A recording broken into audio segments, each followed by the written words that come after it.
Salutations, my friends, and thank you for tuning into another edition of the Occult World Series that I have made. I've made this one designed specifically over a few comments and a few articles that have popped up over the past few days, and I really mean the past few days, at least like within the past week or two, that help explain or at least allude to the fact that we are more engaged into this spiritual world than we think. Cases of demonic possession are going up. People are feeling all kinds of different depression, oppression, and influence from all over the different parts of the world. So I have prepared this video, and it's going to be a relatively short one, to explain and allude to the bigger reality that we are engaged in, that I keep trying to explain to you guys. So with that being said, let's jump right into it. Recently, and I mean extremely recently, because just the other day, May 23rd, Elijah Wood came out talking about the Hollywood pedophile scandal and how it was worse than Jimmy Savile. And if any of you guys are unfamiliar with Jimmy Savile, I definitely tell you to check him out.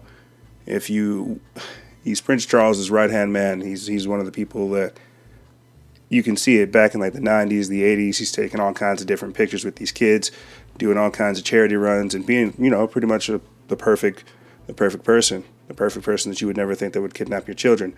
However, he was involved in a horrible satanic pedophile scandal.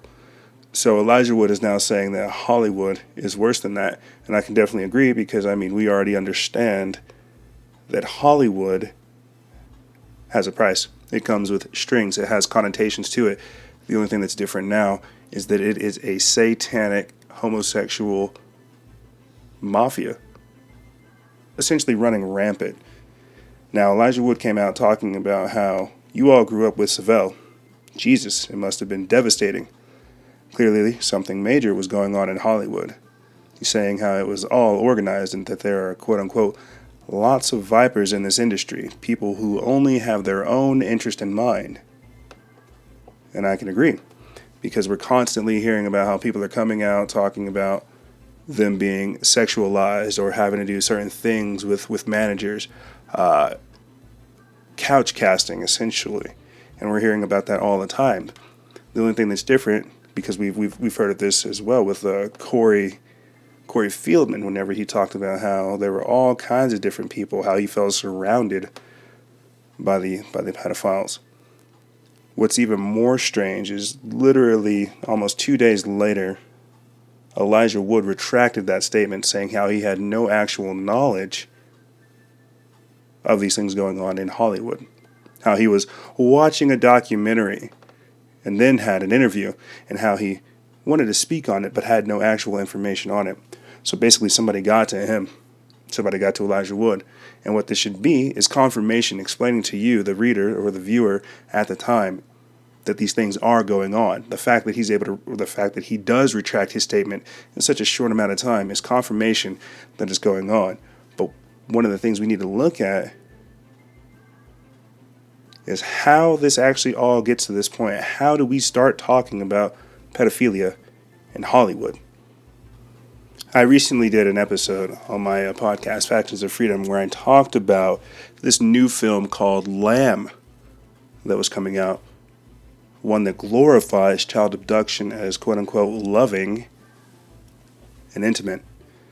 And if that does not put shivers down your spine, I do not know what to tell you, because the fact that we literally have a movie, a piece of cultural media being propagated to whoever, be it children, be it adults, be it older people, whoever, this is now out there in the public sphere. This is now out there for people to digest and internalize. The same way we grew up with Toy Story, Walker, Texas Ranger, King of the Hill. These kids can now go back and look at this movie, this Lamb that's being produced by Sony. It's a new film being produced by The Orchard, a film company solely owned by the Sony Music Entertainment. It's about a lonely middle-aged man who befriends a neglected 11-year-old and takes her for a weekend-long retreat into the wilderness. And this premiered at the 2016 South by Southwest Film Festival. So I don't know how we got to this point to where the Chinese-run Sony is now beginning to put out films that glamorize child abduction. And I talked about this before. The reason why this is essential to look at right now is because of these things that's going on called, or the thing that's going on called culture wars or the bathroom wars. This literally gives the right to these people because we're now creating a subculture within mainstream culture or mainstream media or however you would like to call it. We're now creating a culture where this is acceptable.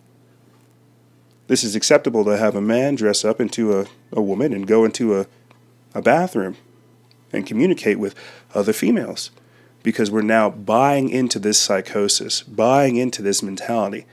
And where have we seen this? Where have we heard of this being okay? Because this is all supposed to be coming from a place of love, correct?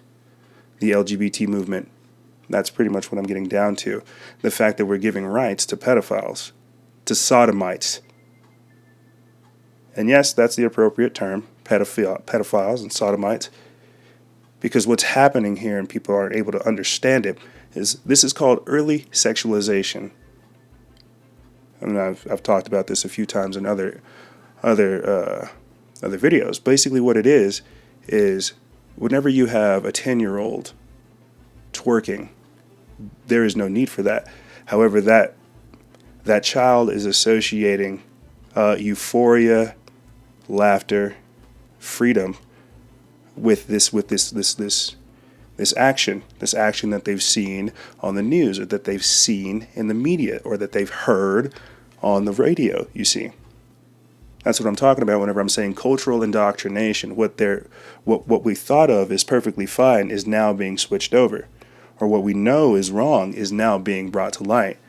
Like I said before, 5-10 years ago, we would not have had as many lesbians, homosexuals, screaming through the streets doing exactly what they did. Bashing priests and causing all kinds of chaos. We would not have had that. However, in this greater version, in this occult world where evil is good and good is evil, we really have to understand the types of people that we're dealing with, okay? We really have to get that. So, what happens whenever a child or someone even gets taken? What happens whenever we're looking at the reality of someone who's been a victim of this kind of behavior, of this occult underground operating with impunity? And especially I was real protective over my baby sister. Just real protective. I used to let men do nasty, I didn't even mention the nasty man when I was with my mother because I think he was a government agent. Almost every day he would drive up in a red truck and every day he pointed a gun at us and made us get in the car, and it was like a normal occurrence for my mother. And what made you think that he was the government person? And guns being pulled out. I was starting to get used to that, and he would do stuff to us, and like he would put us on new underwear and things like that, and so we get home, and my mother had a fire going, and I took the underwear off and threw them in the fireplace, and she opens my head up with a belt buckle where I was out for days. This was before my brother got shot, but I really believe that he was some kind of agent. She said he dressed nice. He had a brand new truck. I'm telling you, we live down right beside the projects. So I believe that he was some kind of agent. So that's where I think some of that got started with the CIA and things like that. Maybe had got started way back then. But I don't know what I was a candidate, what they were trying to make me a candidate of, but I could tell you some of the things that I'm skipping way around. That's fine, Chris. If you could ask you a question real quick. When you go through torture every single day, you know, and it don't end. It don't end. I mean, I'm delivered from actual demon possession. That happened last year. Thank you, God. Thank you. Praise God. Jesus. Because and that was a year ago yesterday, right? Huh? That was a year ago yesterday? A year ago yesterday, yes. Yes. The pastor where I'm at, I live at an outreach church, and the pastor where I'm at, he was getting real bad demon possessed. They had even drugged me out. I had a stab mark. I mean, the demons were even using my own fist and lawn equipment outside and busting my head all to pieces. Hey, Chris, can I ask you a question real quick? I had run down to the police station. I said, do you have any paranormal investigators? Because I need somebody to talk to. And they was like, put your hands behind your back. And they locked me up in a hospital just for that. Chris, you know, I couldn't tell them. Chris, EJ just has a question for you. Yes, I have 2 quick questions, if anything, for you. You kind of touched on it briefly about this man that pulls up in the red truck being CIA. Does this also, is that alluding to the fact that maybe your mother had connections to the CIA or to the government for prolonged periods of time? And I guess my second question, I'll wait for it. She did that I know of, but I'm telling you, they got sent after me when I was about 15 years old, and I started being trained, and my sensei, Super Soldier, I was in that program, MK Ultra Super Soldier. I didn't question not a damn thing. Maybe I should have, but my questions weren't getting answered when I would try anyway. So, but they were very, very good to me. My sensei even had a torture chamber. I had a German programmer. I'll tell you what he programmed. He had a degree in hypnotism, but he programmed the smart missiles on the German aircraft. His name is Robert Kaiser. He's probably missing and dead now, because a KGB agent looked for him, and my sensei, which is CIA, he was retired from the CIA. He used to train soldiers behind the Iron Curtain. He told me what he did. So he was put on my case.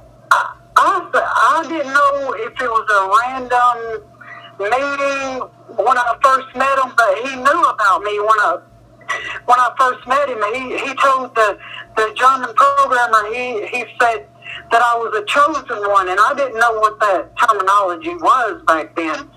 And I even tried to question him about it not too long ago, and he says, well, if the conversation wasn't recorded, then I don't remember it. So there are a number of things that Chris alluded to whenever she was recalling this information. The fact that she was able to not only switch from different stories with ease, with some kind of correlating factor. Abuse is what I was able to target, but the fact that she was able to string all these different memories and all these different parts of her life together based on these traumatic times in her life, and like I said, alluding to a greater agenda at play, it shows you the fact that these things are still going on. Now, as I said before, ritual abuse, child trafficking, and child traumatic, whatever you would like to call it, satanic ritual abuse is really what I would like to say. It is because we're starting to see more and more of it. Okay, what that basically is severely traumatizing a child, or sexualizing a child at a very early age, essentially degrading it or dehumanizing the individual to where they feel like they're less than. And if you were able to pay attention to how Chris was talking about these things that had happened to her in the past, as she said before, trying to protect her sister from these people that were trying to make these advances. You see, they're trying to ultimately break down the human psyche, break down the human mindset. And there's a number of ways to do this. Sexualization is one of this. And this is why, later on in your life, people that have been sexually active at early ages tend to be more depressed in the later years in their life. Because I don't want to go down the psychological aspects of that. But what I'm trying to say is essentially what it is dehumanizing and degrading the individual to where they feel like literally a tool. Before you actually have two articles that, as I said before, allude to the larger agenda of things that are going on. And this came out recently, May 23rd, so literally just the other day, and I'll read from it for you guys. Jason Kennedy of the Grace Baptist Church was one of the two pastors arrested in the operation that netted 32 men and women last week. Right? The other, Zubin Paraka, was reportedly a volunteer creative pastor for the Lifehouse Church outside Knoxville, Tennessee. He says, quote, "I was devastated. I was totally shocked. It is something you cannot anticipate. In fact, I speak about it constantly." Grace Baptist Church, Ron Stewart says, "I have 9 other pastors and I speak to them constantly, and we are held to a higher standard, and what someone else may do and be accepted is not accepted, and anything you will do magnified, and we understand how much is given and how much is required. It goes with being a pastor." Okay? Their understanding of their faith, their understanding what their place is in the community, how many different people that they're entrusted with, how many people who are divulging secrets, who are actually trying to seek faith. Paraka reportedly expected to meet a 17-year-old girl and to pay $100 for a half hour of sex. Court records report that Kennedy negotiated a $100 fee for a half hour of sex with a 15 and an 18-year-old girl. Quote, saying, "We are saddened today as a result of the information relating to Zubin Paraka, who was a volunteer worker at our church. Our church and its leaders were not aware of any of the allegations and the misconduct regarding Mr. Paraka. However, we are praying for all parties involved." The Lifehouse posted a statement saying, "We both ask for hope and the family's privacy to be respected throughout this process." See, and the fact that we're starting to have more and more of these things come up, as I said before, this is only one of the other articles, as you can see over here, Baptist Church molesting children. And earlier this week, and I'll actually play this for you guys for a quick clip, earlier this month actually, children in Peru, 100 children in Peru were subject to what I would only call demonic possession, and I actually did an entire episode on it as well. What I'm trying to allude to is that in this occult underground, in this occult world, the satanic kingdom that's bubbling right now, we're literally on the hinges. I'm not sure if you guys are aware, but we're legitimizing psychosis. And if you don't have the proper mindset to have the mental fortitude to withstand the attacks that you will have to face daily and subsequently that affect your spirit, you will fall prey to the temptations of this world. Now, I'm going to play this quick clip for you guys. Like I said, the 100 children in Peru that suffered, well, they called it seizures, fits, and all kinds of other mental disorders. But I'm really seeing this as demonic possession, because the time frame that it had actually happened back in April, it came off of the high occultic holy days. But the point I'm trying to make with all of this, the fact that we're having children being trafficked and other children being demonically possessed in another part of the country, or at least another part of the world, is the fact that these forces, as Chris alluded to, they're on the rise, and they're very subtle. But now that we have people openly engaging in these kinds of acts, and more people who contribute to the negativity, continue to degrade themselves, and add to the overall dehumanization of everything, the general degradation of society, we no longer have the proper tools, the proper wherewithal to combat this. So I'm going to play for you guys, like I said, this clip with the children from Peru, and I'm going to come back and talk about a few more things.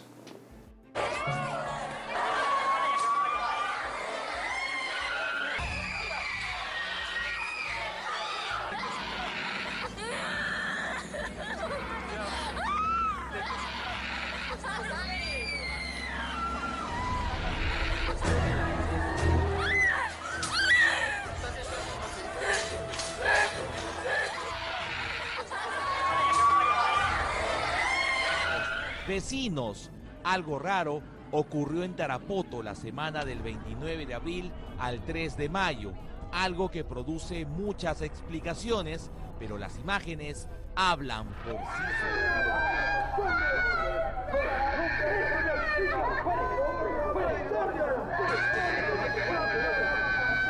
Sin motivo aparente y movilizó a la policía, al serenazgo, a los bomberos.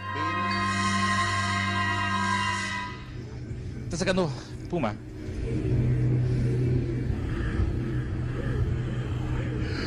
Luego de calmarse un poco, volvimos unas horas de una semana. Fueron víctimas de la experiencia más traumática de sus vidas. Hipótesis muchas, pero respuestas aún difíciles de encontrar, porque algo extraño ocurrió en este colegio de Tarapoto. Júzguelo usted mismo.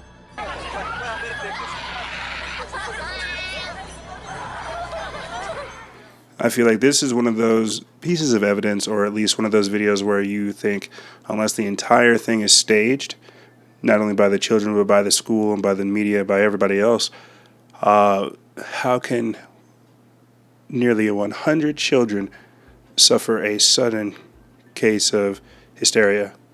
I mean, I know it's possible. There have definitely been examples of it happening. But explain to me why we have children going into fits, people being carried off, screams being guttural, you see. Why is this happening? And I know what some people are thinking, oh, you know, it's dissociative identity disorder, or oh, it's schizophrenia, or oh, it's psychosis, or oh, it's dementia, or oh, it's multiple personality disorder, you see. And I can understand that. That's good. You know, that's good that we're able to break it down and have all these different labels in the medical field and the psychological understanding of things. I get that. But what we have to understand, and I even broke this down in the episode earlier this week, what we have to understand is the fact that this took place pretty much right after Beltane. Yeah, right after Beltane. April 21st, I think. April 25th is whenever it happened. Prince died on the 21st. But you see what I'm saying?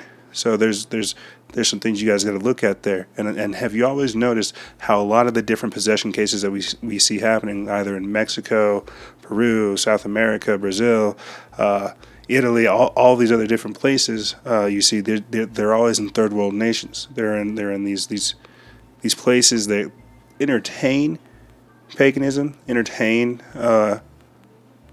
alternative ways of life. You know, I'm not who's to say what's right, but the point I'm trying to make is whenever we're looking at these types of cases as a collective, we have to, as I have before you, differentiate between the demons, whether define whether or not it's spiritual afflictions versus the mental illness, whether it is, like I said, dementia or psychosis, or if these are problems of the soul. And unless have you seen the world lately? You see, we are spiraling out of control. And unless people have a solid rock, or at least a solid foundation as to what's going on, or at least their spiritual orientation, there's no there's no rock. You see, this is why so many people are bashing the Bible.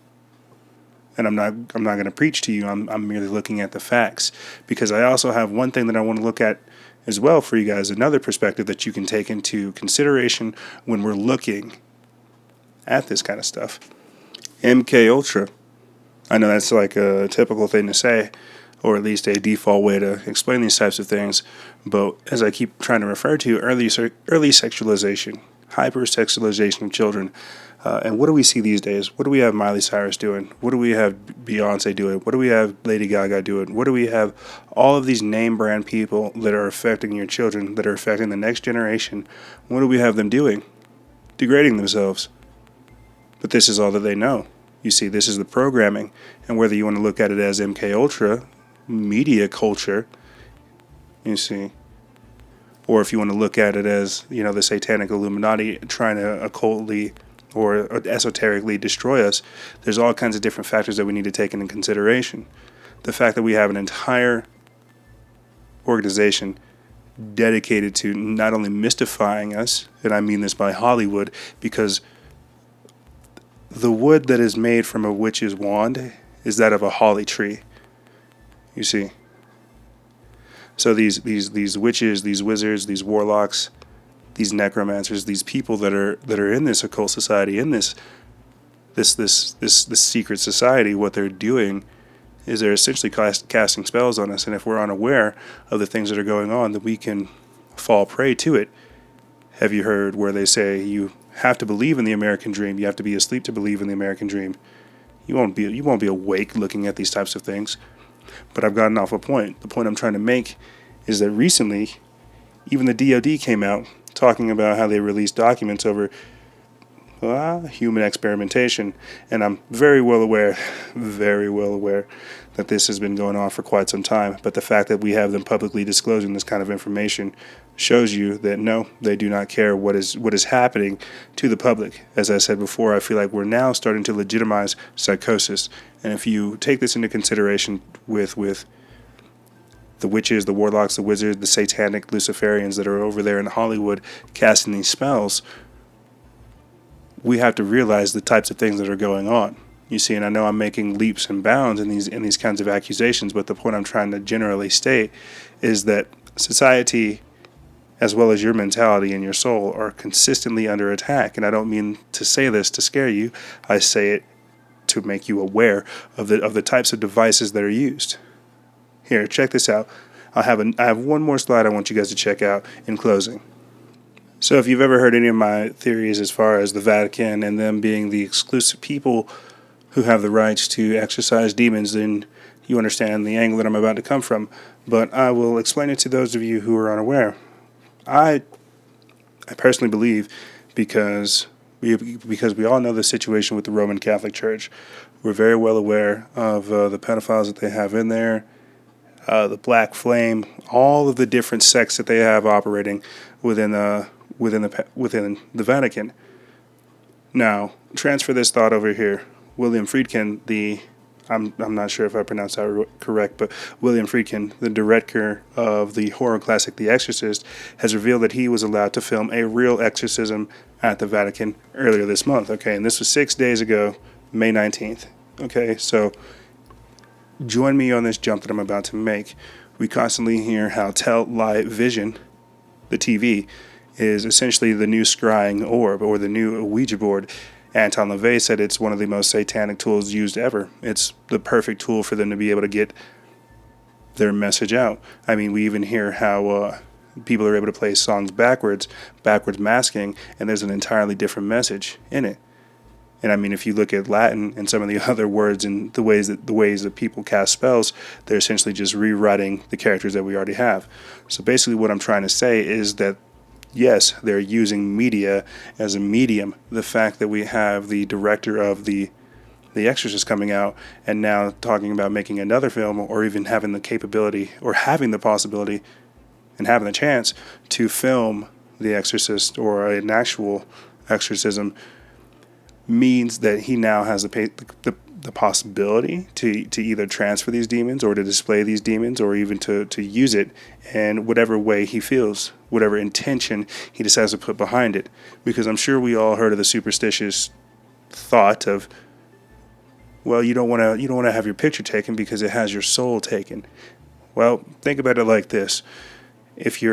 And this is why I harp on the fact that people cannot watch Lucifer on Fox. What this basically does is open a doorway for people, or at least for these demons, to come in through.